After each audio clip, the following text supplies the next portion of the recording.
Hello and welcome to our Lakeside chat. We are David Wofford and Katie Noonan, co-chairs of the Rotary Nature Center Friends. And we're so happy that you can join us tonight. As we begin our program, it is important for us to acknowledge that we are on stolen land, that Lake Merritt is part of Ohlone territory. We hear now from Corinna Gould, spokesperson for the Confederated Villages of LaShawn and co-founder of Segura Te Land Trust. Good afternoon, relatives. My name is Corinna Gould. I am the spokesperson for the Confederated Villages of LaShawn. We are here today at what most folks think of as Lake Merritt. We are in the territory of Huichin. Huichin is actually a territory that encompasses 6 Bay Area cities: Oakland, Berkeley, Alameda, Emeryville, Albany, and Piedmont. And this was a place of abundance. I'm so happy that people from all walks of life that now come into our territory can enjoy this beautiful place that my ancestors have enjoyed since the beginning of time. My relationship to the land that I have been born to, raising my children and grandchildren here, has been to tell the story, the truth of what happened on this land before other people came here. I'm hoping that as we begin to learn these lessons of fires in California, the pandemic that's happening, that human beings come back to living in reciprocity with the earth. Thank you, Corinna, for that important and moving message. As we move into 2025, our thoughts are with the people suffering and the effects of fires in California and other impacts of climate change, including, we're thinking also, of course, our wildlife that we are connected to. And so very important and certainly something that we at Rotary Nature Center Friends want to share with the rest of the community. So we're going to get started now. Okay, so Happy New Year again, everybody who's just tuning in. We're here to talk about the American white pelican, one of the pelicans that is at Lake Merritt and a favorite of everybody who comes and to stroll the lake and to enjoy the wildlife here.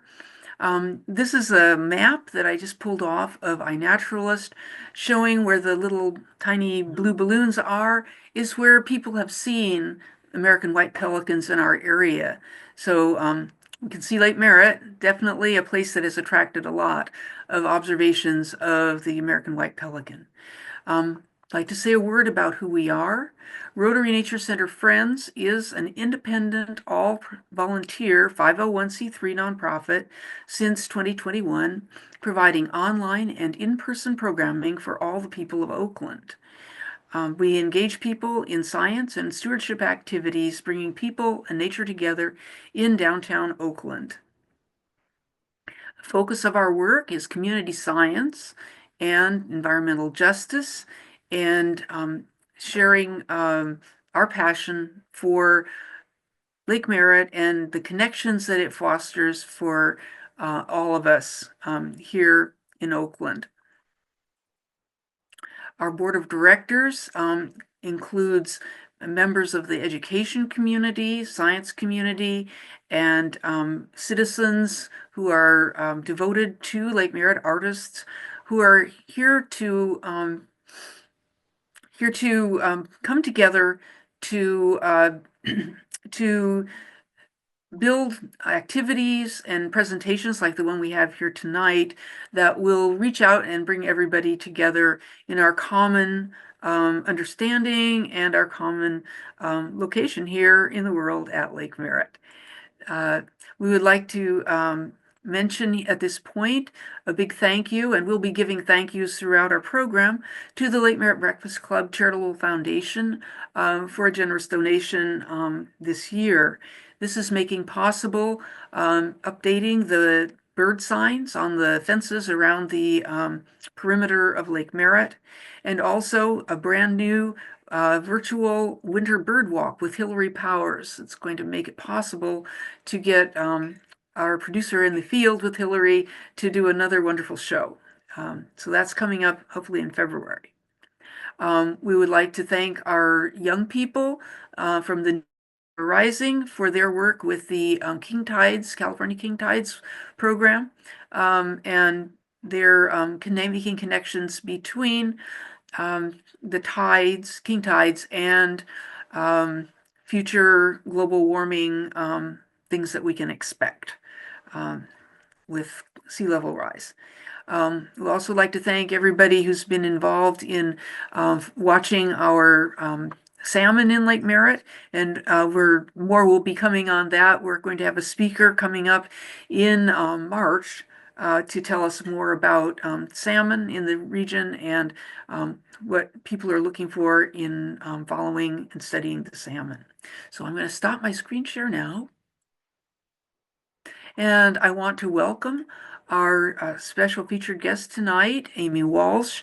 Amy has been remarkable. All of our speakers have been wonderful. Amy has been especially available and willing to talk about Lake Merritt and our interest in the American white pelican specifically. So Amy is a biologist with the Migratory Birds program at the U.S. Fish and Wildlife Service. And she's been with that service for 4.5 years, focusing on migratory birds and eagle management, and on conservation in both California and Nevada. She's originally from Northern Illinois, and she got her bachelor's degree from the Washington University in St. Louis. She's developing interest in environmental law and has had a lot of experience both in the field and with dealing with permit processes and so forth. So Amy, we are so happy to have you here tonight. Please fill in anything I may have left out in my introduction. And we are so happy to have you. Amy has prepared a presentation, and she's happy to take questions. We're asking you to put your questions into the chat, and as we collect a bunch of them, or as one comes up really pointedly, she's going to take a moment to answer it. So please do not unmute yourself, or but put your question in the chat so that we can get it to Amy. Then we will have Q&A after her formal presentation is over as well. She's been very generous in saying that she could stay after a little bit if we want to discuss more. Okay, so Amy, welcome. Are you ready to go? Yeah, I'm ready. Thank you so much, Katie, for the introduction. Yeah, I'm really looking forward to speaking with you all. You all are very passionate about the wildlife in your area, and I'm just honored to be here and share some of my insights with you all. Hello, everyone. I'm Amy Walsh. As Katie mentioned, I am a biologist with the U.S. Fish and Wildlife Service. I work in the Migratory Birds program, so we focus on any migratory bird species that travel throughout California, in Nevada specifically, but we have folks who work all throughout the US. And it's really exciting to work on bird issues, especially in California. There's so many fun and interesting species there. So I'm really excited to focus on American white pelicans tonight. We'll begin just with a brief overview about pelicans. I'm sure many of you are pretty familiar with what pelicans look like, but I have some general facts about them and some brief descriptions, and then we'll kind of go into different sections about their behavior, some of the history, and then some of the threats that they face throughout California and throughout their range. So to begin, here is a photo of American white pelican. I'm sure, again, all of you are familiar with what they look like, but I included some size descriptions here as well. They range between 4 to 6 feet. That's from the tip of their bill to the end of their tail, but their wingspan can range from 8 to 9.5 feet. They are a pretty large bird, I'm sure, as you all know. They are actually also the heaviest flighted bird in North America. Most of our large birds, for example, eagles, are and California condors are the pretty much what comes close to their wingspan. But both of those birds are a little bit lighter than pelicans, so it's really great to know more about how they're able to fly long distances at the weight that they have. 10 to 20 pounds for a bird is pretty heavy. But they fly long distances, and I think a lot of it has to do with different factors of their behavior and the compensation from their long wingspan. Another interesting point is that they can live up to 30 years in the wild. Typically, they live a little bit longer in captivity just because of the increased attention to their medical conditions and the availability of food, but they're a pretty long-lived bird, all things considered. Here is just a little description of each of the key factors that we use to identify American white pelicans. So this is a picture of a flighted American white pelican. You'll notice that the underneath of their feathers is black. Sometimes when you see them in the water, you only can see the white parts of their feathers. So it's interesting to know that underneath they have some black flighted feathers. They also have a small yellow patch on their chest. You can kind of see it in this photo. It's pretty faded in this photo, but it can become a little bit brighter during different times of the year, specifically when they're attracting mates. The researchers believe that it could be a way that males and females can locate each other in different large groups, and also they find it attractive. Another key point that we use to identify American white pelicans from other species is their bill. They have a bright yellow-orange bill and bright yellow-orange feet. It really stands out in contrast to their white feathers. You'll also notice that there's a hump on their bill.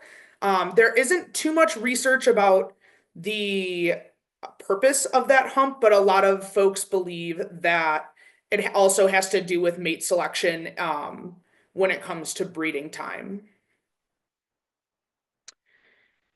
Again, they have a pretty wide-ranging habitat. We'll go into that a little bit later, but just generally speaking, in the breeding season, you can find American white pelicans inland. They're not usually on the coast. They can be found in wetlands, both in the interior of the US and inside of the coast. So it doesn't necessarily mean that they're in the middle of the US. It just means that they're not along the beaches during the breeding season. On the other hand, during the winter, that's where you typically find American white pelicans along the coast, specifically in bays and estuaries. You don't typically find American white pelicans out at the ocean like some other seabirds. They typically hang along the coast. But you would find them in these habitats during the winter in contrast to during the breeding season. So here is a diagram that kind of highlights their range. It's labeled by different points of the year. So there's a small purple section in Texas where they could be found year-round. But generally, they move around a lot throughout North America. So during the non-breeding season, so in the winter, you can find them further south along Mexico and the Gulf Coast, and obviously in California, where you all are located. And then as the winter starts to end and it becomes summer and those places become hotter, they migrate throughout the continental US up into their breeding territories in Canada and in high alpine areas. So you can see that there's a couple spots in the middle of the US where they can be found in the breeding season. Typically the Rocky Mountains and other parts of the Sierra, in places where it's a little bit colder, even though it's not as far north. So that is a key point to highlight. But it's really interesting that they can be found migrating through different areas. We'll go through a quick diagram in a minute about where exactly they go. But let me hop out of this and go to this page. So this is eBird, a really helpful resource that a lot of folks use in the bird community. I'm sure some of you are familiar with it. But this is an abundance map that I really like to use. I think it's really interesting to see where American white pelicans can travel. Obviously, we just looked at that map, but this is going to show their abundance at different times of the year. You can see on the right, it has the relative abundance. So the darker the color, the more birds there are. And I will play it just in a minute, and you'll see how birds move throughout the year. It starts in January. And apologize that it's not a little bit clear, but you can see the birds moving further north when it gets towards April and May. And then once it gets to May and June and July, the majority of the birds are up in Canada. And then once it gets back down to the fall, they move back through the middle of the US down to Texas and the Gulf Coast. I'm going to play it one more time and zoom in on California just to see how birds are moving there. So you can see in your area, it's pretty consistent throughout the beginning of the year. There's pretty high densities throughout the summer, just because it's pretty mild in that area. And then it goes back down a little bit towards the end of the year. But as you can see, it's pretty consistent throughout the Bay Area. As I'm sure you know, there's probably a little bit of variation between the numbers of pelicans that you see throughout the year, but they're pretty consistent in that area, which is exciting, that you get to see them all year round.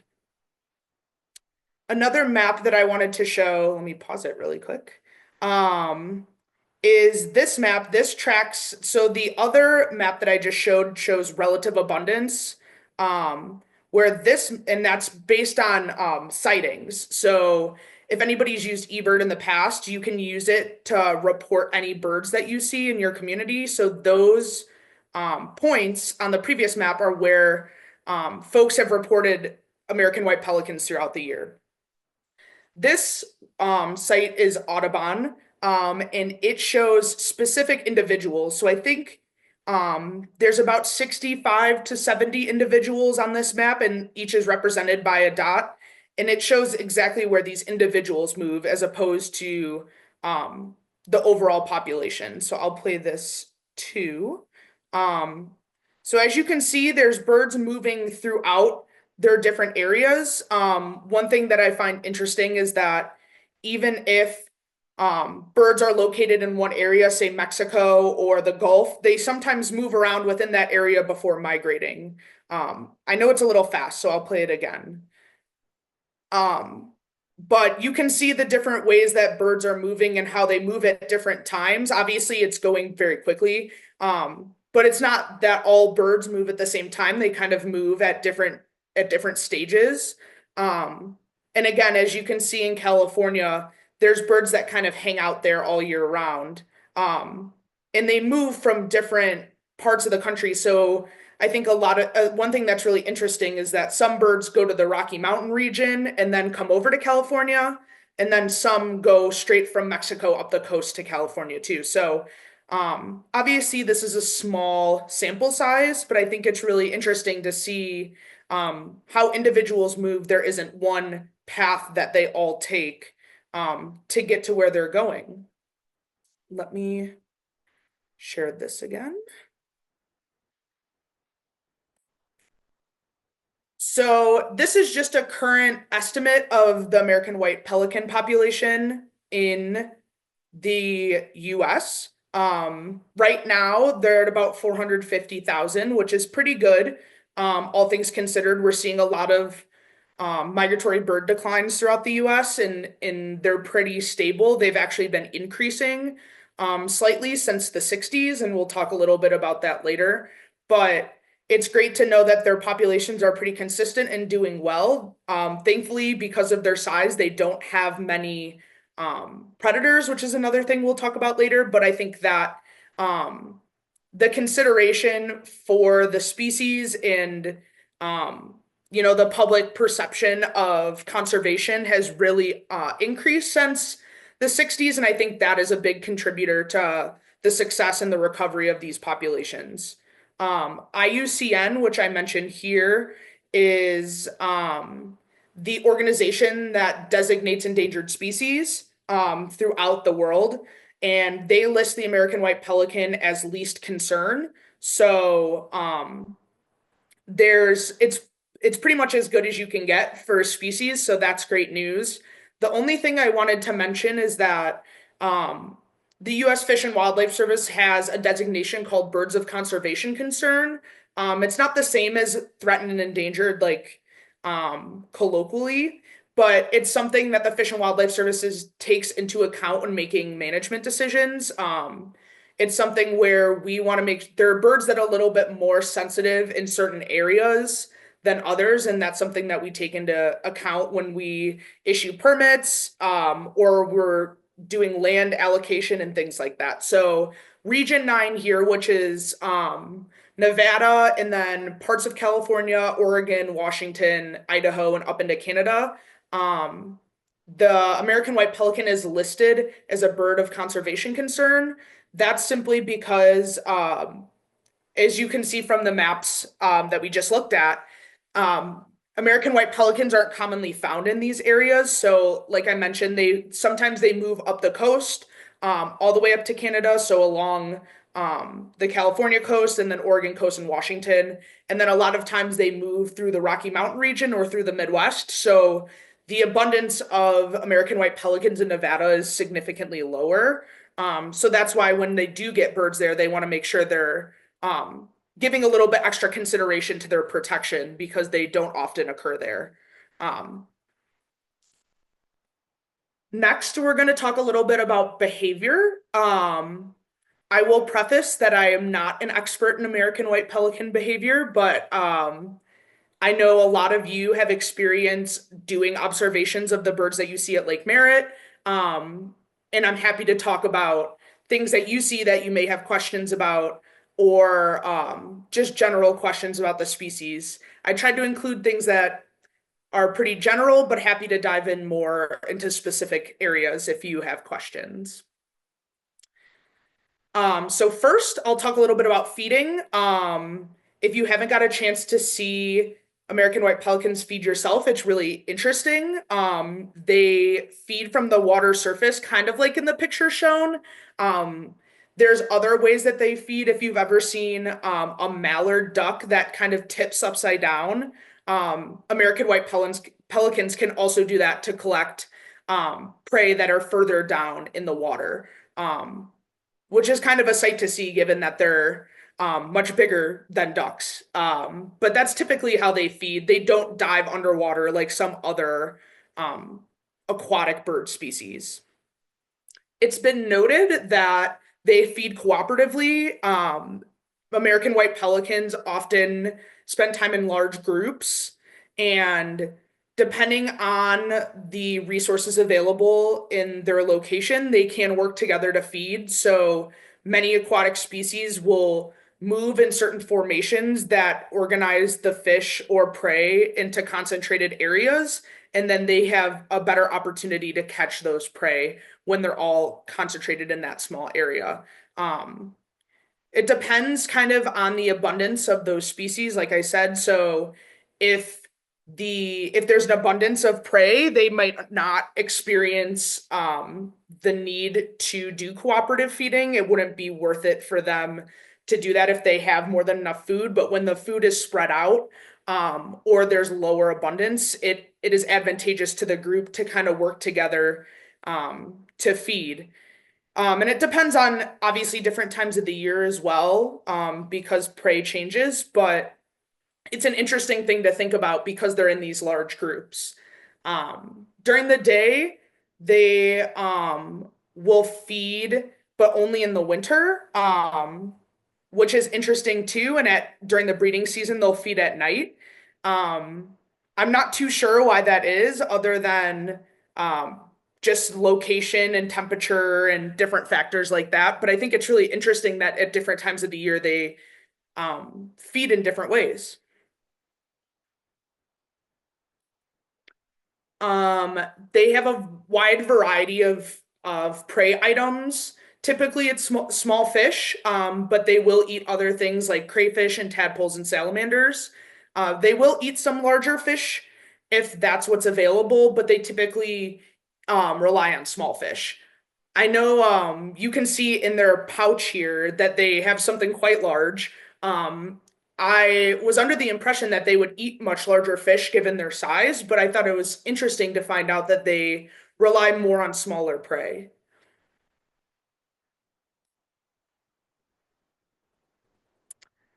As I mentioned, the American white pelican spends time in large groups. They are highly social birds. They travel and forage in these flocks. It's very uncommon to see American white pelicans on their own unless they're migrating.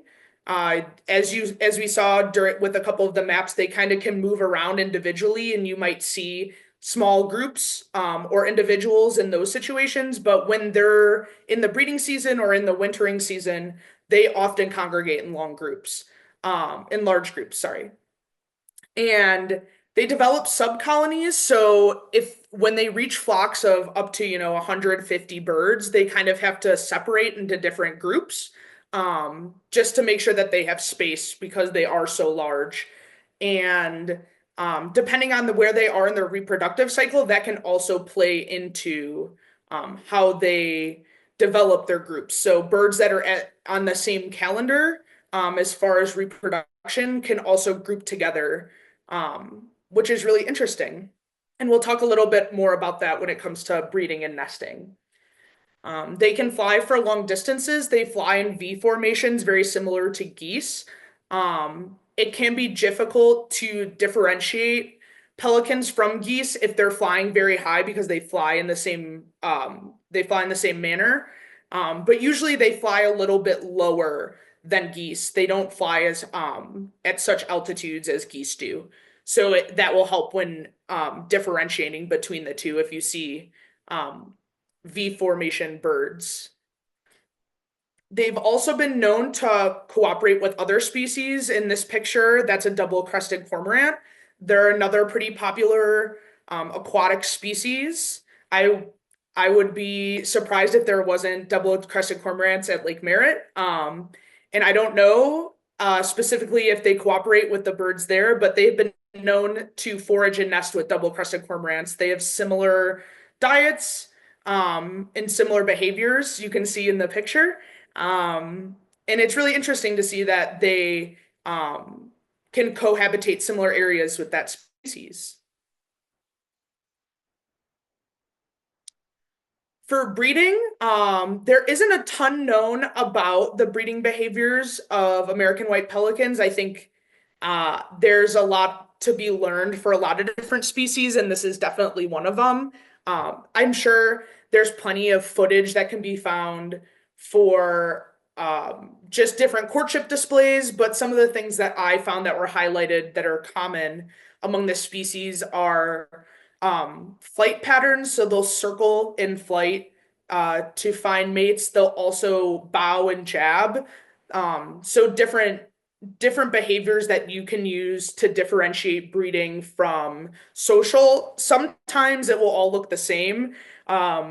Some of the territorial behaviors are similar to the breeding behaviors. So it can be, I think that's why it can be challenging to know what's what, because they all kind of happen around the same time. But whenever you see a lot of interactions between individuals, it could be an example of breeding behavior. Like with many other bird species, American white pelicans are monogamous. That is for the breeding season. It is possible that they could mate with the same individuals year after year, especially if they're going to the same breeding locations. But for that season, American white pelicans are generally monogamous.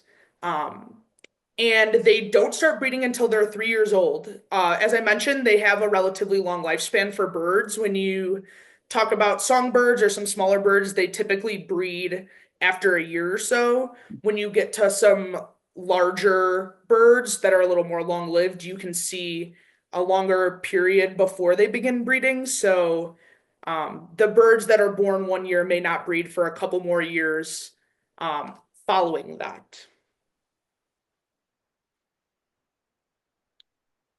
When nesting, both parents work together to develop the nest location. They typically create a small depression in the ground, um, kind of like if you were playing in the sand and you made a little circle. That's pretty similar to what they create for their nest. They don't gather twigs or sticks or anything like that. They pretty much use whatever's available to them there. And they typically will lay 1 to 2 eggs per breeding season, and they'll incubate those eggs for approximately 30 days. Both parents will incubate the nest, which I think is awesome. And both parents are involved in chick care, which I'll talk a little bit about on the next slide. But because they're monogamous, you get to see both parents really active in both the nesting process and chick care. For some other species, we don't see that as much, especially in other taxa like in mammals and things like that. But in birds, it is pretty common to see both the male and female caring for the chicks. So this is pretty indicative of those behaviors as well. Like I mentioned, American white pelicans will lay 1 to 2 eggs. Typically it's two, but only one chick usually survives. Unfortunately, there is a lot of siblicide in American white pelicans, which is when one sibling will outcompete the other so that only one can survive past the first few weeks. We do see that in a lot of other bird species as well. There's only so many resources available, and usually the larger of the two chicks is the one that survives, unfortunately. And it's curious that they usually lay 2 eggs, but only one survives. My inclination is that if there was an issue with one of the eggs, that they would always have one chick that would be available, but when both hatch, it's unfortunate that there isn't enough resources to care for both of those, and that's typically what we see the outcome as. Chicks rely completely on their parents when they're born. There's some species of birds, some shorebirds and things like that that are up and walking and can take care of themselves right away, but American white pelican chicks rely on the care of their parents for at least the first few weeks. After 2 to 3 weeks, the chicks will leave the nest and they'll form groups. They're called creches. So all of the chicks that are around the same age will be in large groups. It's a bit to develop those social behaviors because the species is so social. They begin to develop those behaviors and form those groups pretty early.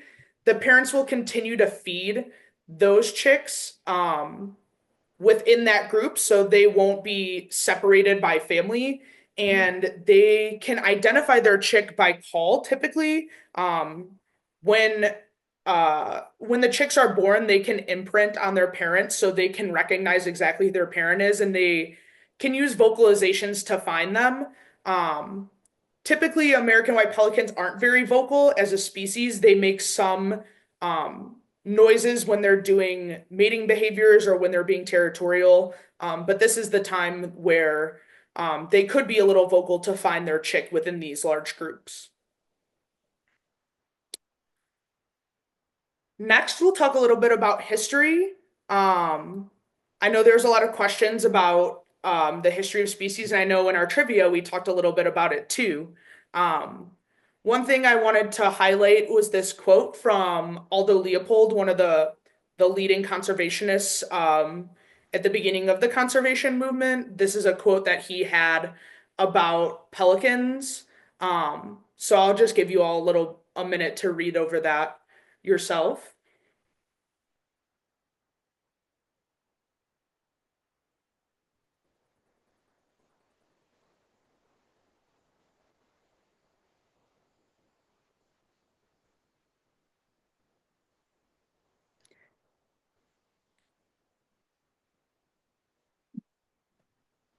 It's a little verbose and a little hard to read and get an understanding of, but I think the key here is that folks were recognizing the beauty and grace of American white pelicans as early um, as, the 1950s. And this is, way after pelicans were already here.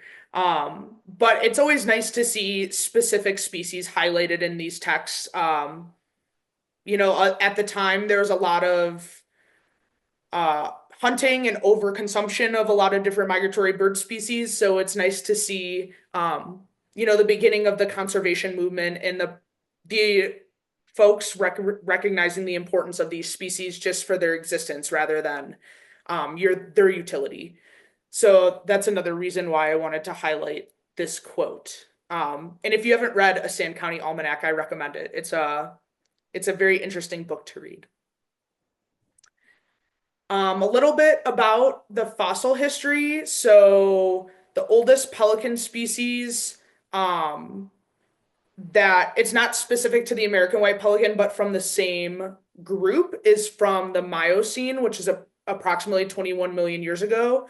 There could be older records as well. I don't believe that this skeleton shown here is the exact one that was found from 21 million years ago, but with the species changes over the millions of years, and researchers still figuring out, the lineage of these species, there's definitely a great chance that the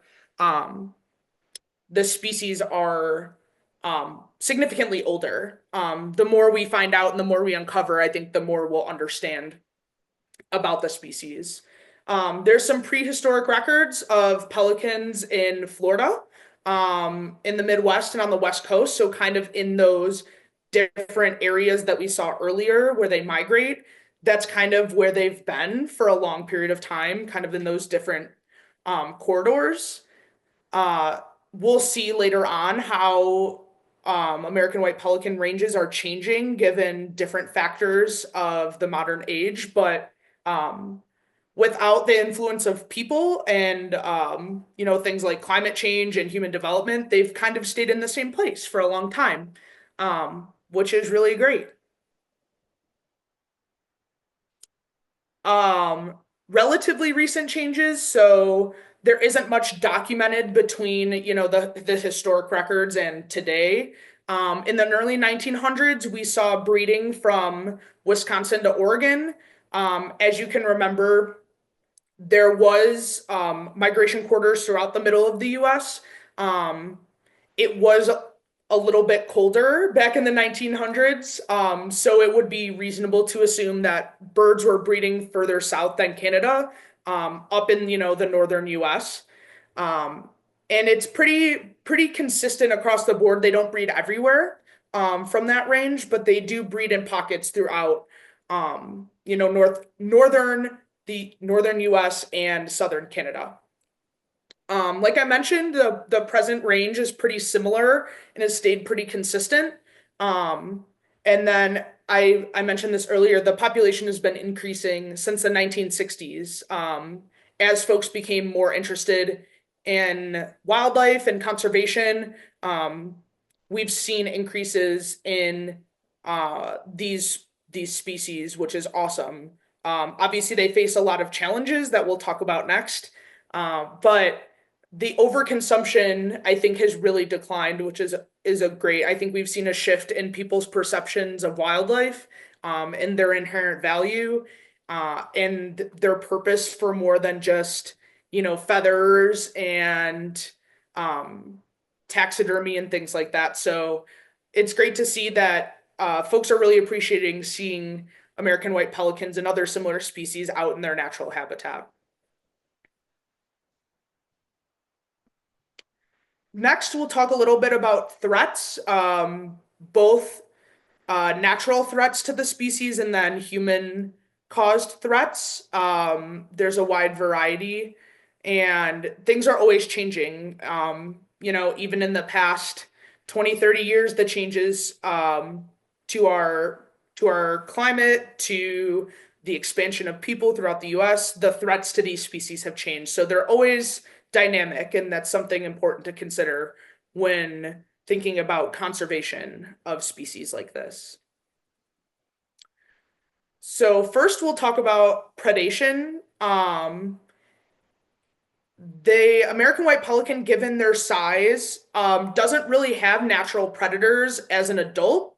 They're pretty big and pretty impressive birds, so there isn't many mammals that would be willing to, take on an adult pelican. It's possible that they could prey on, weak or sick adults, but generally speaking, they don't really have predators once they get to the adult stage. When they're young, when they're nestlings or when they're eggs specifically, they are at risk of predation from both mammals and other birds. We see foxes and coyotes that will prey on young and will steal eggs from nests. We also see that in gull species, especially because they inhabit a lot of the same areas. We see that with corvids, so ravens and crows will often prey on eggs as well. And then other raptor species, so hawks and falcons can prey on both young pelicans and eggs. But again, once they get through the young stage, they're pretty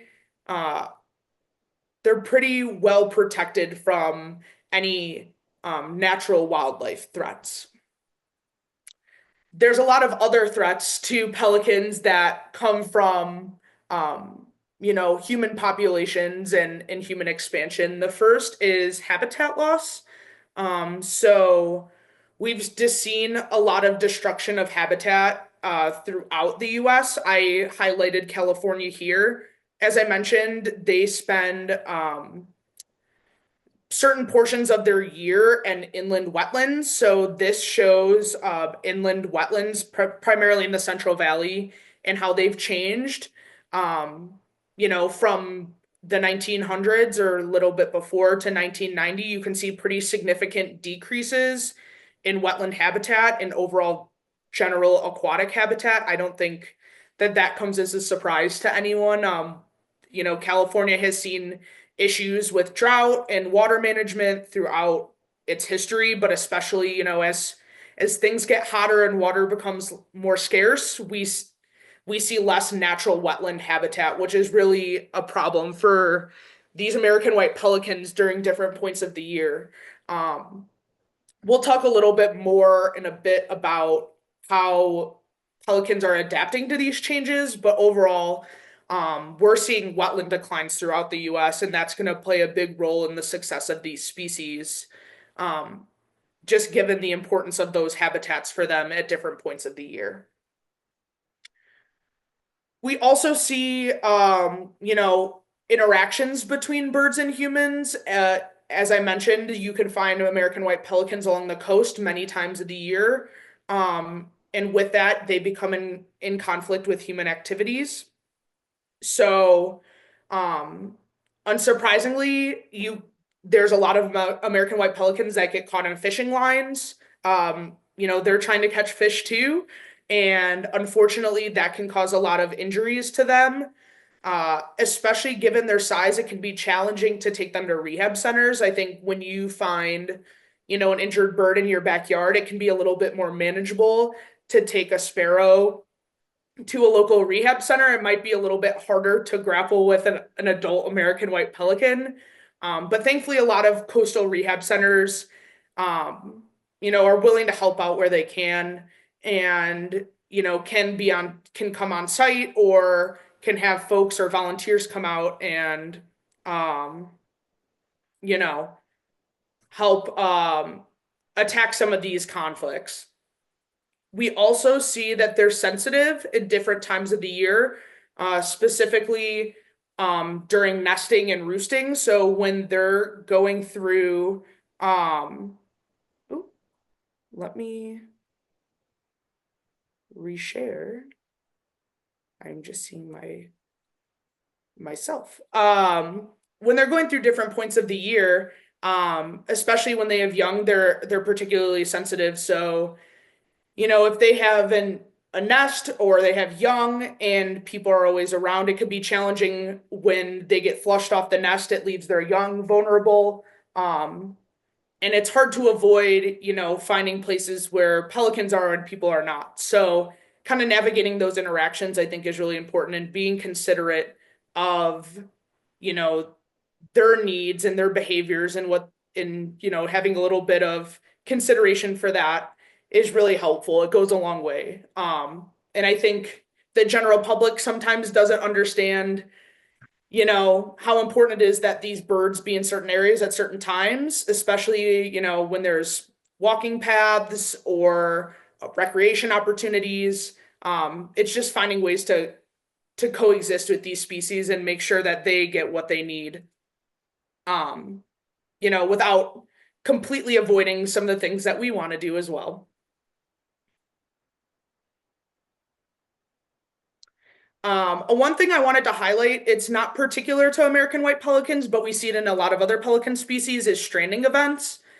We've had quite a few over the past few years, and I've been involved in kind of the mediation of these events. And hopefully, as we gain more resources, both on the federal side and the state side, we can attack these problems a little bit better moving forward. But the short explanation is that there's often a lack of adequate food, which causes a lot of brown pelicans to starve. We see it more in Southern California, but it can go up the coast as well. Brown pelicans are a little bit more sensitive in their diet, and they are diving birds. They feed a little bit differently than American white pelicans. So if fish are at different depths, it can be challenging for them to reach those fish. So the speculation right now, I mean, there's a lot of unknowns about these events, but there's thoughts that the fish that they need to eat are too deep for them to reach, which causes them to all become emaciated, unfortunately.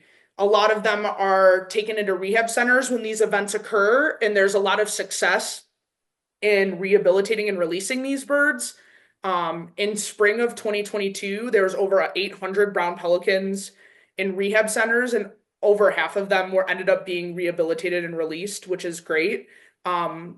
It does require a lot of resources to feed pelicans, both brown pelicans and American white pelicans. They eat a lot of food.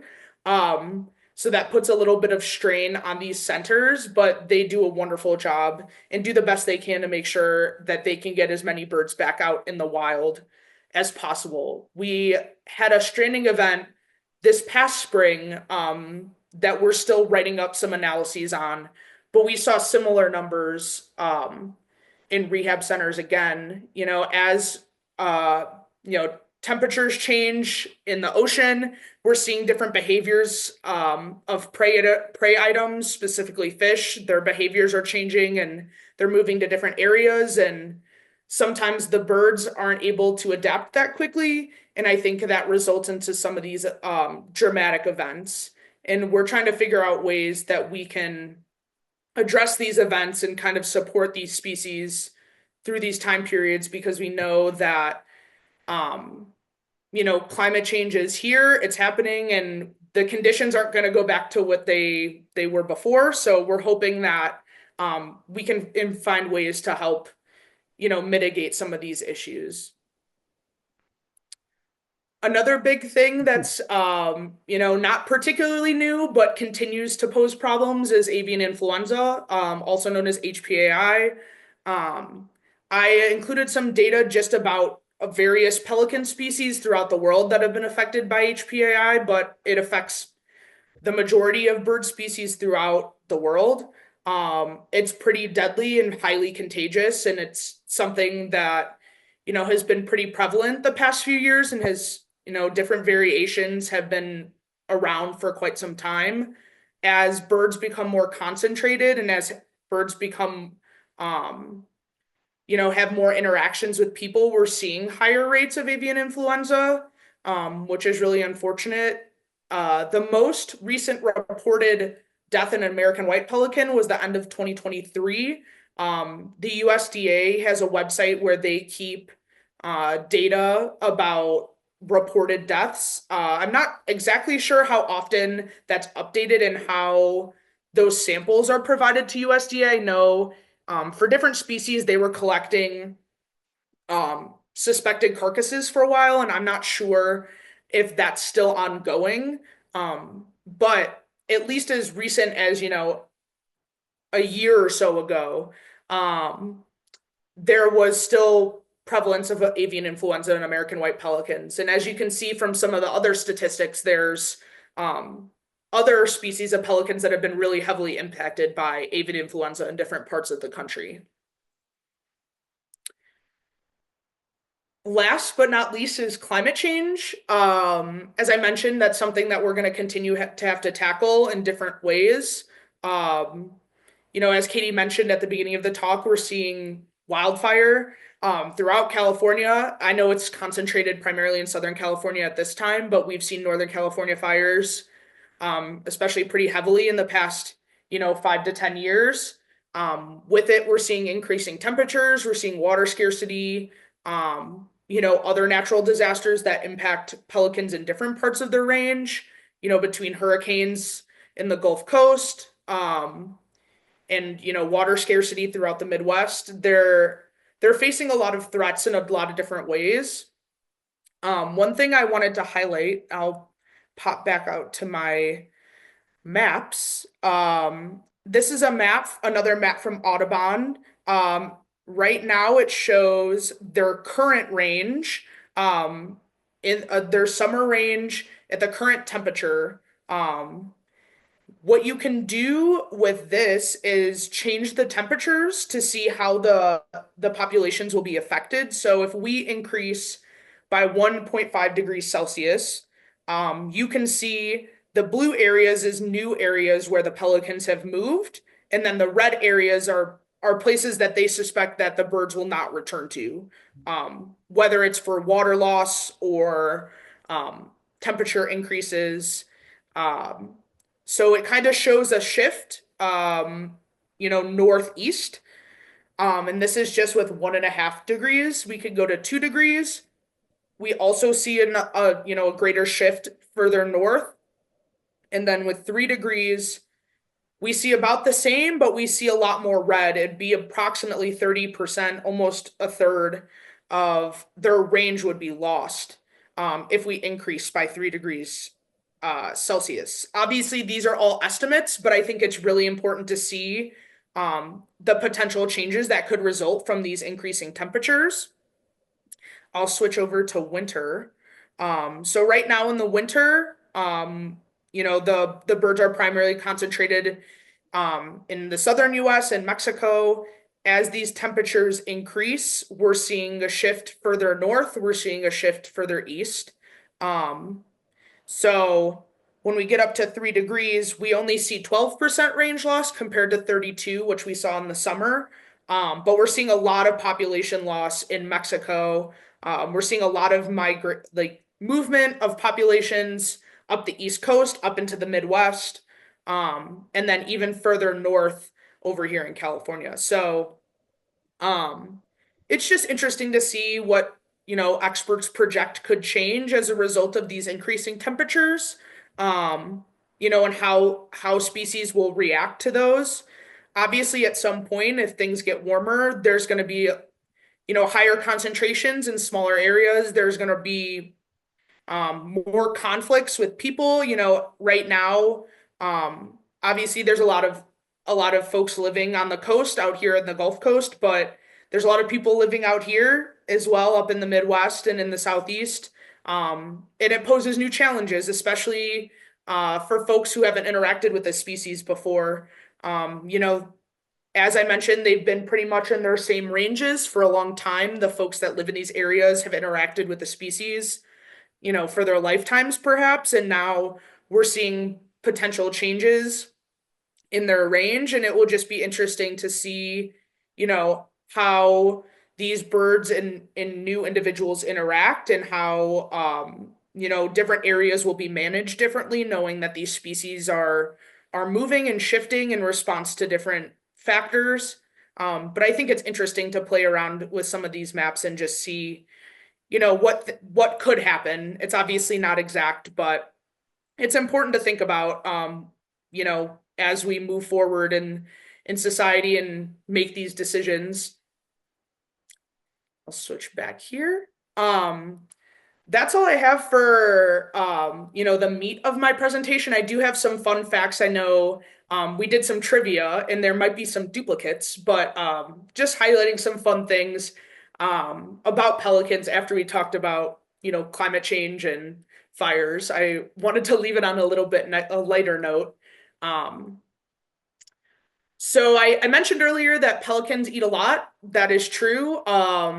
They must provide approximately 150 pounds of food to their chicks before their chicks are able to eat on their own, which is a ton. As I mentioned, they're pretty big birds, so it makes sense that they have to eat a lot. But I was pretty surprised by the amount of food that they need to provide. Before their chicks move on and can do it themselves. Another interesting thing that I think is a bit funny is that pelicans don't carry food in their pouch. They will temporarily, but typically they don't fly with food in their pouch. They swallow it before, taking flight or really, doing any other significant behaviors. I think in the media and in movies we've seen birds highlighted, doing behaviors that may not be natural, especially because pelicans have such an interesting adaptation to have this pouch. I think, movies really focus on having these pelicans, carry things around in there, and that's not typically what happens. Pelicans are known to be food thieves. I know that's an interesting point, given that we talked about cooperative feeding a little bit earlier. They are known to steal food from other pelicans. It sounds like they're successful, a pretty substantial portion of the time, so they must be pretty good at it. But I think when you have so many birds in such a small area, and pretty limited resources, they sometimes try to take the easy way out and not want to catch food on their own. Another interesting point, they use their pouch to cool off. Similar to how some animals pant, they are able to use their bill pouch as a source of ventilation to reduce their temperature.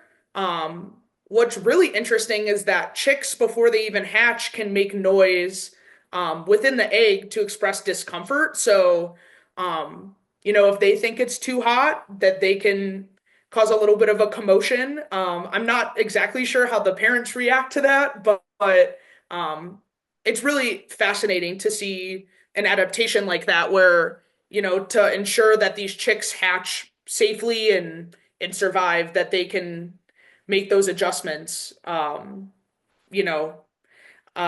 make sure that happens. The last one I have, which I know we've talked about a little bit about before, the oldest known American white pelican in the wild was at least 23 and a half years old. It was a banded bird that they tracked, and they had an estimated age at the time that they banded it, and then obviously it's been living since. So it's an approximation, but it's at least 23 and a half years old.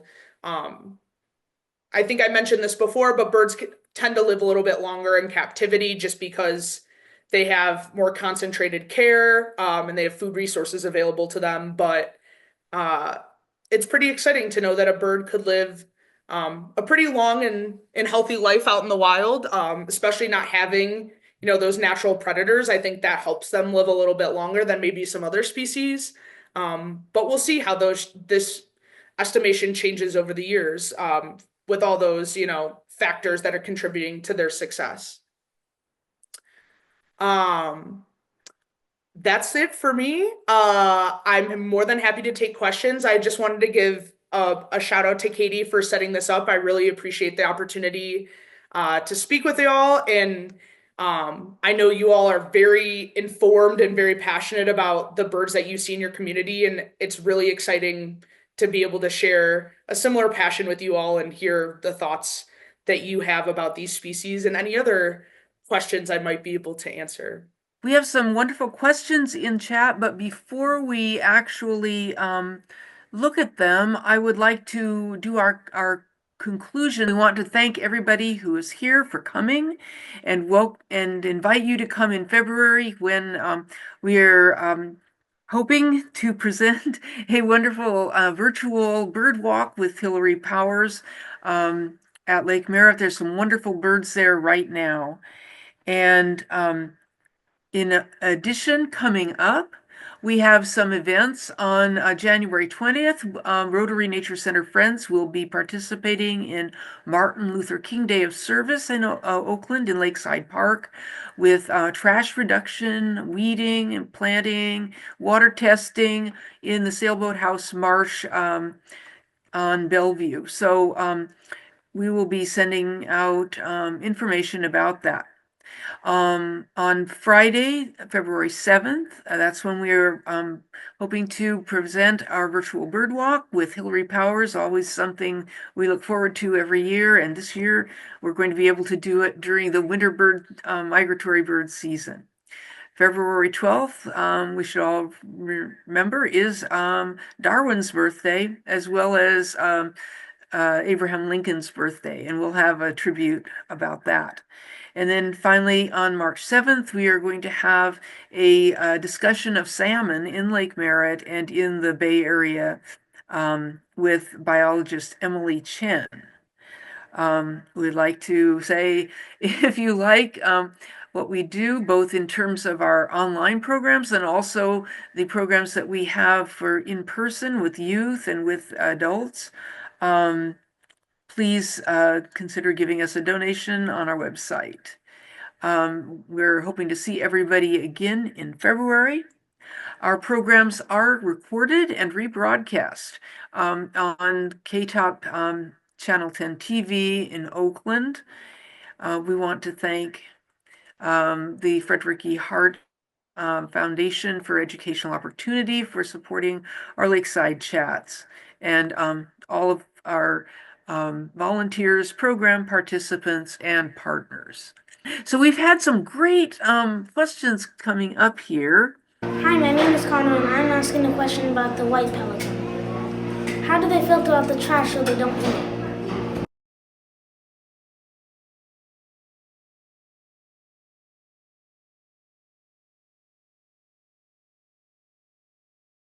Hi, my name is Isa, and I'm going to be asking a question for the white pelicans. How long is their wingspan?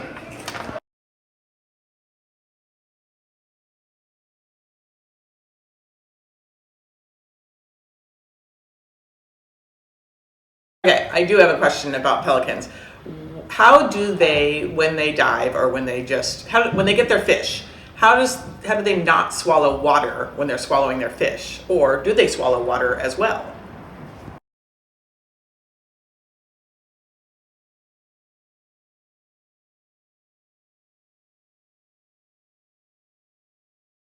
Hi, my name is Vix Borgia, and I'm the librarian at St. Paul's, and I'm curious, why do pelicans have such big beaks? How come other birds don't have the same depth of beak?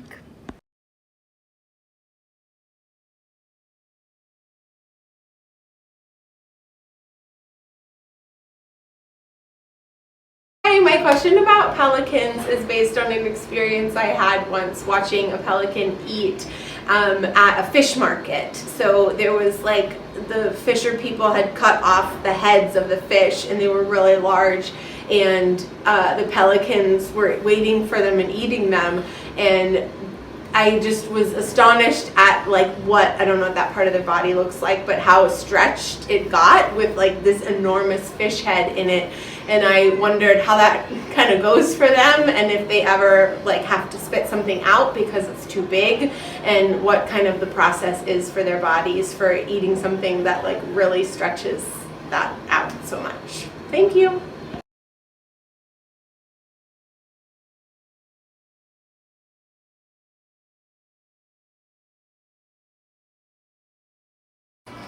Hi, my name is Devna, and I'm going to ask a question about the brown pelicans or white pelicans, either one. One of my questions is, how come only brown pelicans can dive and white pelicans can't?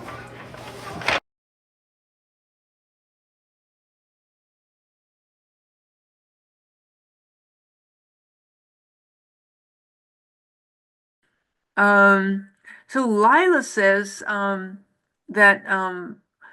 that Hank, the American white pelican, who is a definite favorite at Lake Merritt, was about 2 years old when she was brought to Lake Merritt from Klamath Falls, I believe. So she is now probably 23 or 24 years old, and still doing okay, from all we can tell, at Lake Merritt.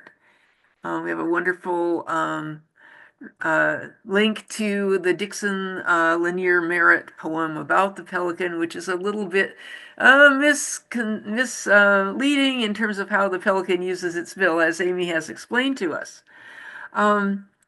Anthony asks, since the American white pelicans do not mate for life and only mate for a season, is it ever a possibility that they would mate with the same bird in multiple seasons? And for that to happen, would they have to migrate with that season's mate?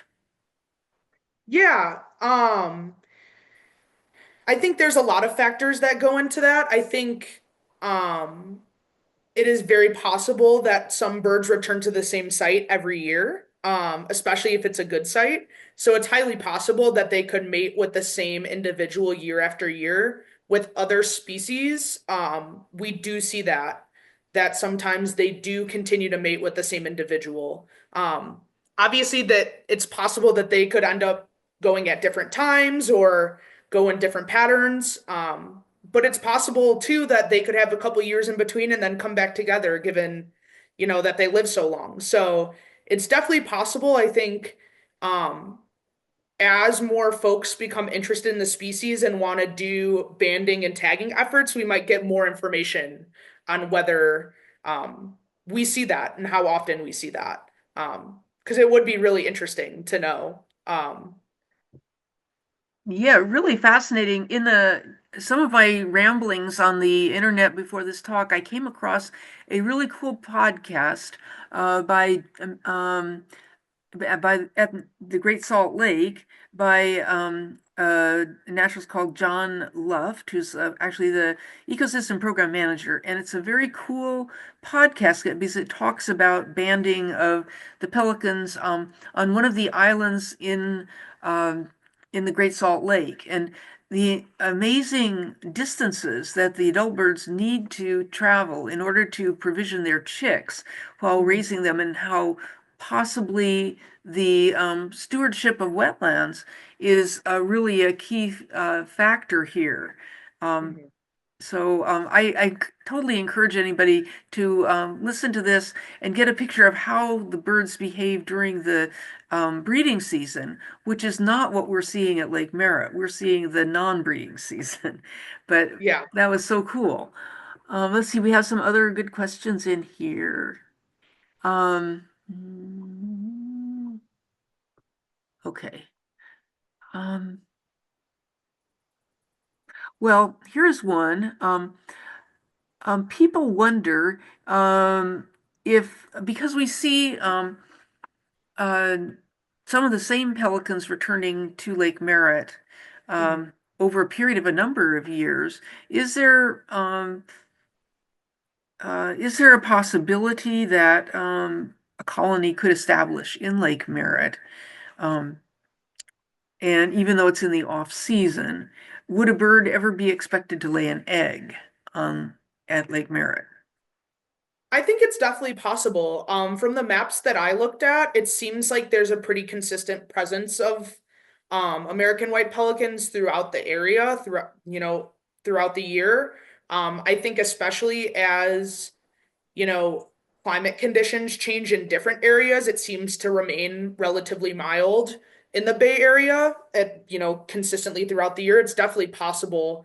That they become more residential and they stay there longer. And it would be interesting just anecdotally for you all, just because you've been around this area so long, if birds are showing up at, earlier than normal or later than normal and just those trends, I think we don't have any data on the specific group that, is at Lake Merritt, but as the new year starts, it would be interesting to just think about, you're seeing birds earlier than you would expect them or leaving later than you expect them. And, as those trends continue, it's possible that they may just think it's nice there and not want to leave.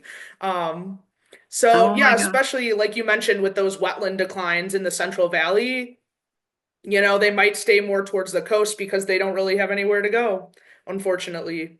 So it will be interesting to see. I think it will take a long time before we know for sure whether they're staying there forever, but I definitely think there's a chance given the historical sightings. Well, that's really interesting. I'd like to give a shout out here to Lila Arum, who has spent a lot of time photographing and watching individual pelicans and groups of pelicans. And while, the pelicans are not individually marked in any way, but some of them have distinguishing features that have been, they've been able to see them. And it seems like Lake Merritt is an ideal location to study that kind of thing because it is so easy to observe the American white pelicans. Mhm. And I think, Lila, if you're on, you might comment on how consistent the numbers of pelicans at Lake Merritt has been. She may not hear me. Well, anyway, that's certainly something that we can definitely keep track of. And let's see, we need to, so that would be, and they're so visible. I mean, it's like, I was noticing in your bio that you'd spent some time watching animals in the zoo situation, and that we do that at the Oakland Zoo as well. People watch, for example, caged animals and look at their individual interactions, and it might be fun to start to develop just a activity of looking at and noting the activities of different birds towards one another. Mhm. Do we have so we are I'm trying, oh, 2 new messages, yay. So Sue asks, when do white pelicans come to Lake Merritt? That's a great question. I was gonna pull up eBird and Mhm. see what data I can find. I think you all are the best resource. The folks that are out there regularly who are able to make reports, I think, sources like eBird are a great way to figure out what's where when. Let's see. So it sounds like there was an American white pelican reported at Lake Merritt on January 1st, which is great. I'm not exactly sure just because I am not incredibly familiar with that particular group of birds. It seems like from what I can gather that they're pretty consistent from Participants. about, let's see, about July, August to November, December. It seems like it's pretty guaranteed that you could see some out there. But it also says even the lowest month, which is May, that you still have a third of a chance of seeing one. So it seems like they're pretty consistently in the area. And like Katie mentioned, it's possible that, some hang out, even if it's not at Lake Merritt, in the larger area, pretty consistently throughout the year. Especially some of those non-breeding birds, it's possible that they don't travel quite as far as birds that would be breeding. But yeah, you all would definitely be more of an expert on the birds at Lake Merritt than me.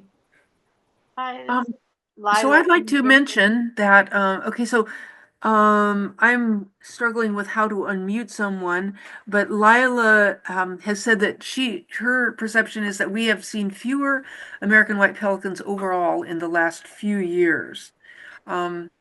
So I am struggling with this, how I can help people unmute.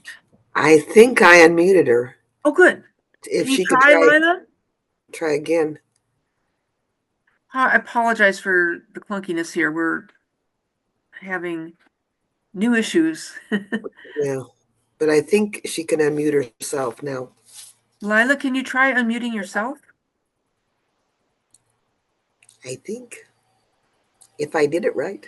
So what strikes me is how is perhaps an open question as to how much the pelicans move around on the non-breeding season. Lila can't unmute herself. She can't. Apparently. Yeah. I'd clicked that I was allowing it. Oh. Okay. Well, Lila, can you type your comments into the chat and I will read them for you? Can you hear me now? Yes, very much so. Yes. Yes. Yay. You're on. Yes. Yay. Hi, everyone. Thank you. So what was the specific question that we're You on? say we have overall seen fewer American white pelicans in the last few years. You want to say more on that?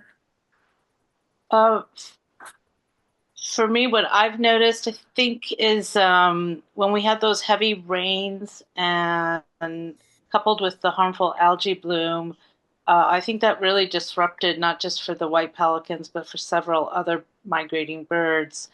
But for the white pelicans, the reason why I can tell there's been a difference is we normally wouldn't be feeding Hank from say April or end of April, May through to December, because she would have so many pelicans in town visiting that she wouldn't need help with supplemental feeding. She had her crew and everyone would feed together. That hasn't happened since the harmful algae bloom. Whether it's a direct correlation, I don't know. Whether it's a correlation with the weather patterns, the extreme weathers, that situation that we're experiencing, but something has definitely changed, so that now we're not seeing the number of visitors that we saw before 2022, where she might have 50 to 200 white pelicans visiting her in July, and the last couple of years it's been 0 or 1 or 2. I mean, that's a huge difference. I can go on and on, so I'm going to stop because not everyone is as interested in the white pelicans as I am. So this is so Lila has been really at the lake and in fine-grained observations over this period of time, and so that's a really valuable contribution to our understanding of the population locally. We have a comment from Brian. And I think it might relate to brown pelicans, but may relate to the sometimes to the American white. So he says he sees pelicans fishing and they seem to crash and tumble, and he's amazed that they don't injure themselves. Are there any other birds that use plunge diving, basically, I think? Yeah, there's quite a few. I think it depends. I think the birds that feed at Lake Merritt might even be different, have some slightly different behaviors than birds that feed at other locations, just based on, what's there. Um, but yeah, a lot of coastal birds will feed in different ways. As I mentioned, ducks, there's some ducks that dive, there's some ducks that kind of just tip up. Um, there's some shorebirds that kind of just hang out, right at the shore, and try to catch things there. And then there's some that dive out of the sky. It's really fascinating to watch, all the different species find ways to get the items that they need. They all seem to have their own unique way of feeding. I think pelicans can probably get away with a little bit more just because they're a little more robust than some other birds. They can probably handle a little bit more, some of that crashing and moving. I also think because they are so big, they probably aren't as agile at catching fish. Um, I haven't had too much experience, watching it in action myself, but I can imagine that it's a little bit harder for them to move around at their size than, something a little bit smaller. But they seem to have some good success with it. I saw the comment that you have terns, at Lake Merritt, which is awesome. I love watching terns feed. I think it's so fascinating to watch. They're really cool birds too. Yeah, I've heard the Forster's terns are putting on a show recently. They've been out there, and probably other terns as well. Katie, may I yes. ask a question? Of course you may, yes. Amy, fantastic presentation. Learned a lot. Thank you. I was wondering, you mentioned something about not a lot of research has gone into maybe tracking the white pelicans or studying behavior. Do you know of anyone who is interested and that we should contact and bring them over to Lake Merritt to possibly see this unique situation of birds repeatedly coming to say hello to their queen? So we can collect some data more scientifically than just, lay observations. Yeah, off the top of my head, I work with a lot of researchers throughout California on different, bird specific projects, and I can't think of anyone that comes to mind who does pelican, like especially white pelican specific work. But I would definitely encourage, I know obviously there's a lot of universities within your area and, pretty close by. I think it would be a great opportunity for students to engage in the colony at Lake Merritt. Whether it's just doing observations or whether it's doing banding efforts. I think it definitely seems like there's a space for that. I think the colony, has a lot of interesting behaviors, especially in interacting with Hank, that would benefit from a little extra attention. It's just finding the right fit for that, or professors who maybe are engaged in some of those conversations too. I think there's a certain level of experience that you have to gain before you can do, banding efforts on different species. But I think with the right people, it's definitely something that could happen. Especially, and even, at a broader scale. It would be interesting to know if folks outside of California are doing some of that work. Unfortunately, I am not attuned to some of that, but there could be folks, down in Mexico doing pelican work, and some of those birds might turn up at Lake Merritt. One did actually, and I was able to grab the band number, and I sent it back to the science group in Mexico that was doing the research. Oh, awesome. Yeah, that's awesome. I think that's so fascinating. And it would be great if there was a more concentrated effort, like you mentioned, to, learn more about that rather than, here and there seeing birds. I think it's just like I mentioned, just trying to find the right people who are passionate and interested in it and willing to engage. And I think we're seeing more people, thankfully, going into wildlife fields, which is awesome. I think it's a challenging field for sure for a lot of, a lot of reasons, but I think people are getting more and more excited about it, and hopefully that, you know, turns out in more people engaging in projects like this. I hope. So, Linda Valley has said that International Bird Rescue has banded white pelicans with blue bands. Are these leg bands? Probably, if I had to guess, I've worked a little bit with IBR, and they're really helpful in doing, working on our seabird efforts. They tackle a lot of, the rehab and injured seabirds up in the Bay Area, and they're wonderful there. But that's actually a great point because I do think I remember them mentioning that they were banding some of their pelicans. Before releasing them. And I wonder, let's see. Um, I was saying they were doing the brown pelicans. Yeah, because I know they've been pretty involved in some of those stranding efforts too. I know they've come up the coast. I'm wondering if there's any way to figure out to get information from the bird banding lab. Oh yeah. I'm looking to see if there's anything to. When I was listening to that podcast from Salt Lake, it was very interesting. I believe that they're using a new type of band, which is not a leg band, but it's a wing band.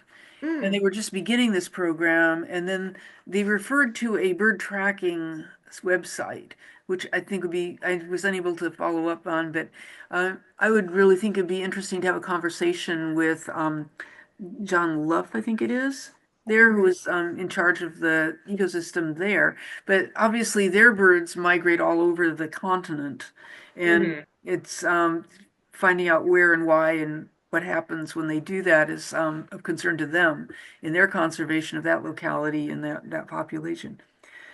We have a question here from Anthony. He says, don't white pelicans have air sacs under their skin that they inflate as they dive from the air to keep them going too deep? Yeah, great question. As far as the biology of that, I think you're probably right since you brought it up. And yeah, they don't dive like other seabird species. I don't think they go much deeper than their neck allows from the surface. So they do definitely feed more from the surface than, some other species. And I think that's partially why they do some of those cooperative feeding behaviors. I think that allows, if they're swimming in certain patterns, they can kind of kick up some prey that maybe are towards the bottom of, the lake or wherever they're feeding. And it brings them a little bit to the surface so they can feed a little bit more easily because they can't dive to get some of that prey like some other species might.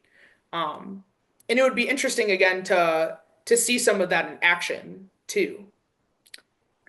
And this has caused me to take a look at some of the videos that we have of the groups of feeding pelicans, and I never thought of them as herding fish, but it occurred to me that we don't really know the underground shape of the bottom around the lake, the islands in particular, that a lot of times we see them feeding up near the seawalls, which would form a barrier or a place where they could kind of herd fish. So that was something that I gained from your talk and from researching for this program, that that might be involved. And I think I've heard that the brown pelicans actually have those air sacs that cushion them from injury when they do those spectacular dives. It would be really fascinating to go back. I believe maybe one could find information about how many pelicans have been at Lake Merritt at different times. I don't know if Jim Covell is still here or if he was, but I recall him saying that his father brought some American white pelicans to Lake Merritt I think he's not here at the moment, but we should. He's not here. He's not here. Okay, yeah. So anyway, and so at that time it was only a few that were brought, and then it went down to like very few, and then it seems like we are seeing more in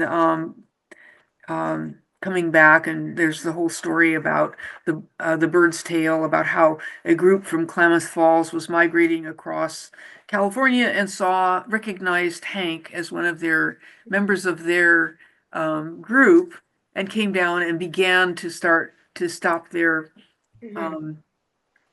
which is it's a nice story. We don't know to what extent there might be some truth that we don't know, because we don't have those records of banding and so forth. Yeah. No, I wish there was a way to, know that for certain. But I think it's possible. I definitely think that they do rely, someone's got to be first, and maybe they thought Hank was first to get there. So, I do think they rely on each other a lot. Obviously they have instincts that allow them to migrate to different places. But those can change. So I think, that's definitely something to consider. I also think one thing that's fascinating about birds is that, individuals get lost. I'm sure you've had interesting things turn up at Lake Merritt. We actually had, we always have pelicans turn up in interesting places, and it's fascinating how they can get blown off course a little bit. And, sometimes, that can happen every year. You get, one of a different species every year, and maybe it's the same one or maybe it's a different one. But I think that's so interesting too, how they end up here, The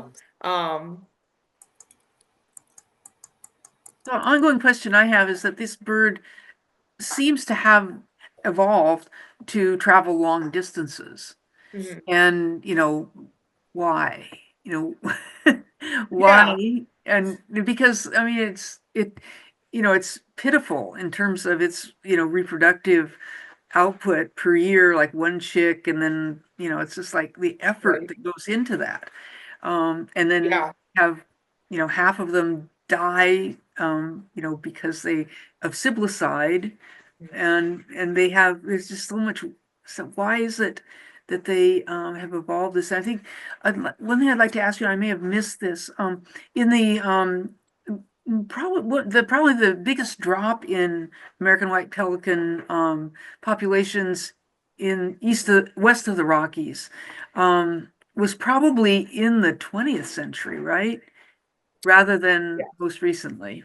Yes. It sounds like it was in like the 1900s to 1950 range, and I can only guess, just based on my experience with other species, is that it was from overhunting. I know with there were some pretty similar declines in herons and egrets because they wanted feathers, and I have to assume that pelicans were pretty similar declines for those reasons. I think a lot of high society members at the time used feathers as a token of wealth. And I think, as that moved across the society, I think that was a little detrimental to some of these species on top of just hunting generally. And I think once we kind of got some regulations in place, around the 1930s, 1940s-ish for migratory bird protection, we started to see those numbers kind of come back up once we kind of got to see the impacts that they were having. I think at the time, it was hard to have a regional perspective because folks weren't moving around as much. You only knew it was in your backyard. But I think once we kind of got a better idea of how populations were being impacted, people started to think about keeping species around a little bit longer. Yeah, and thankfully they're doing pretty well right now. They can't say the same for a lot of other species, but it's great that they have really bounced back. It sounds like around 1960 when they were at their low, I think they were in the 150 to 200,000 range, so about half of what we have now. maybe a little bit lower. So they've really done well at recovering, and I hope that continues. It seems like they haven't been too impacted um, by changes of like relatively modern times in the same way that other species have. So hopefully um, that can continue. I do think, to your point, that wetland conservation is a big piece of that puzzle, which I know is a priority for a lot of folks. So we'll see. I know there's been a big push from the Fish and Wildlife Service side to do wetland conservation, and I think there's a push for that from a lot of organizations as well. I think people realize how important it is, and um, you know, fingers crossed that people start to think about how important those habitats are, not only for this species but for so many species, um, and people. Water's great, and hopefully people can think about that a little bit more. With how things are looking these days. Yeah, yeah. Especially, with climate change and extremes and so forth, it's really important to keep an eye on that. Mm-hmm. So this has just been a wonderful opportunity to talk to you. Do we have some additional questions and thoughts here? I'm trying to find any. Well, there's just so much fascinating to learn about the pelicans, and really appreciate it. If you do hear of anybody who studies the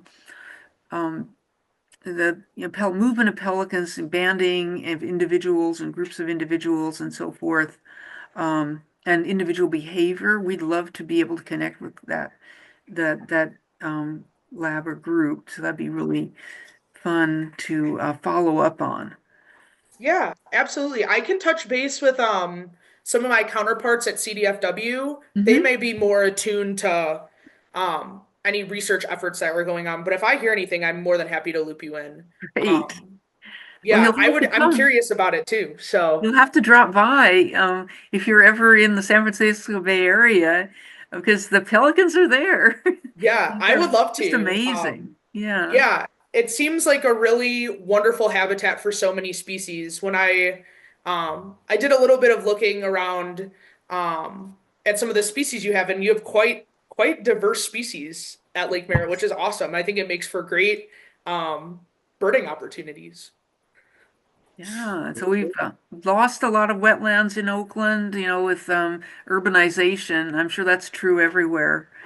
But luckily there are some, as I showed in that map at the beginning, that there are places that the pelicans can go to, but of course not Hank, who can't fly, but the other pelicans are able to move about and take advantage of those. So do we have any more comments? It's been so kind of you to stay No problem. And engage in this kind of conversation. I'm really sorry we had so many technical problems. No problem. I also was going to mention I'm more than happy to share my slides with you if you want to distribute them. I know there's some links in there, and I'm happy to just send the links if that's easier. Well, we'd like both, yes, because we send out a post chat email to everybody. Awesome. Yeah, and you're more than welcome to share my email if anybody has any questions about pelicans that come up that are lingering or anything else. I'm more than happy to answer. So, or if you want to talk about anything about birds, I'm more than happy. It's really, really so wonderful to talk to so many people who are excited about birds, because it seems like the numbers continue to grow, but I think folks generally don't know what they're missing if they aren't engaged in bird activities. So it's really, really nice to hear that folks are really passionate and curious about it. I think it's so important that continues. Yeah, I have to thank all of the people, like the Golden Gate Bird Alliance people. Hillary Powers has been, every month following the species at Lake Merritt. So we have a record every month and of course now eBird gives us a lot of detail as well. And, we try to bring young people, especially the teenagers, out to kind of turn them on, right? And to think about possible ways in which they might want to follow that interest into a career or a hobby, you know?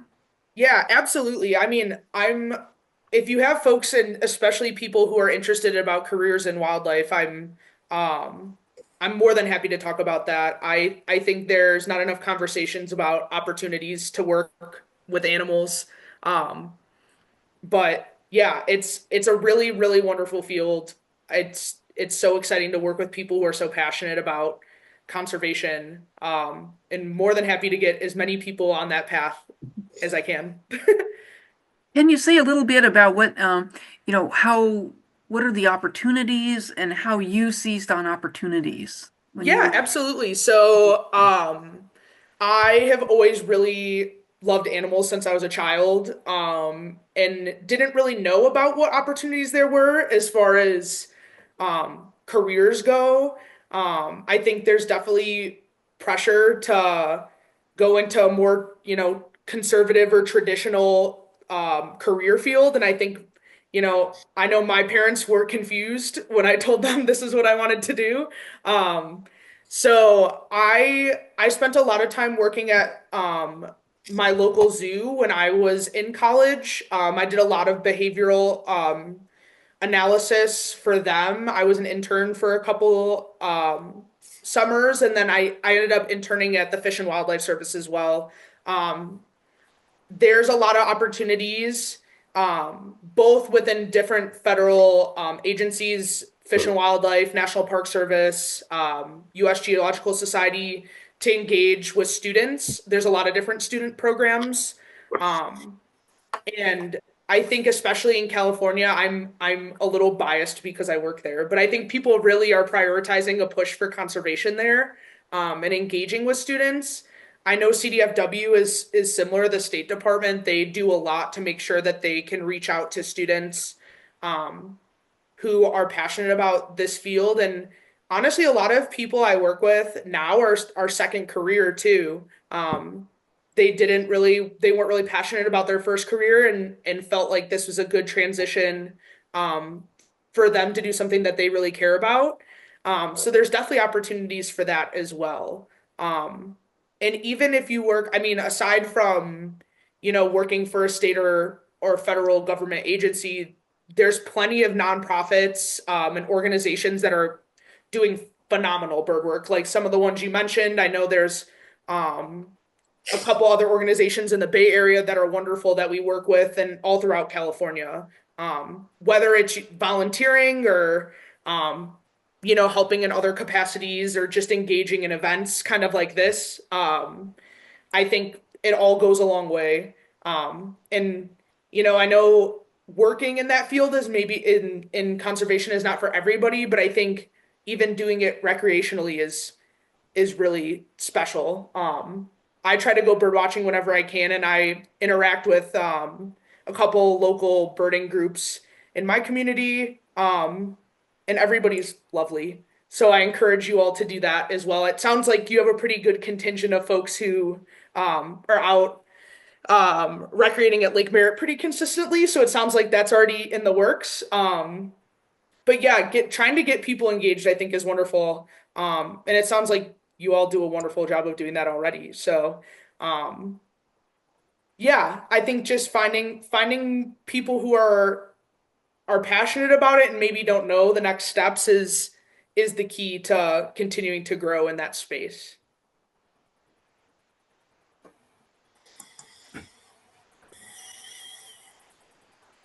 Thank you so much.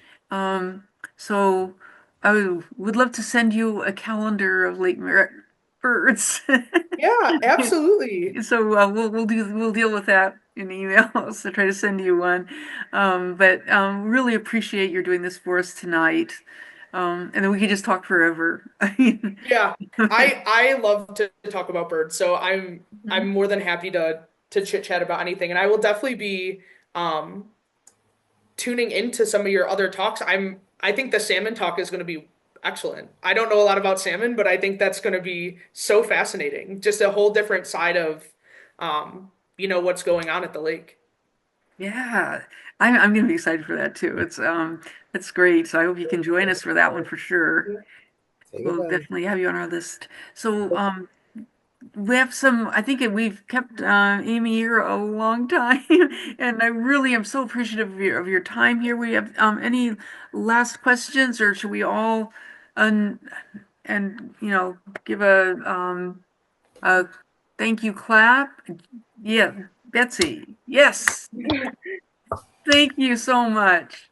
Oh, This has thank been you. It very was really, it special. was such an honor to talk with all of you and hear all your insights. And again, I mean, you can feel the passion from this group. Everybody's very educated. I was blown away by all the questions that you asked. I mean, it's very visible how much you care about the birds that you see at Lake Merritt, and I think that speaks volumes about the work that's going on there. So Okay, well, thank you Thank you so so much. much, everybody. And anyway, so thank you so much. We'll be sending out a thank you, obviously, to Amy and to everybody here. We'll be sending out our post chat email with her links and some other links, and look forward to seeing you in February for a bird walk, maybe, hopefully. yeah.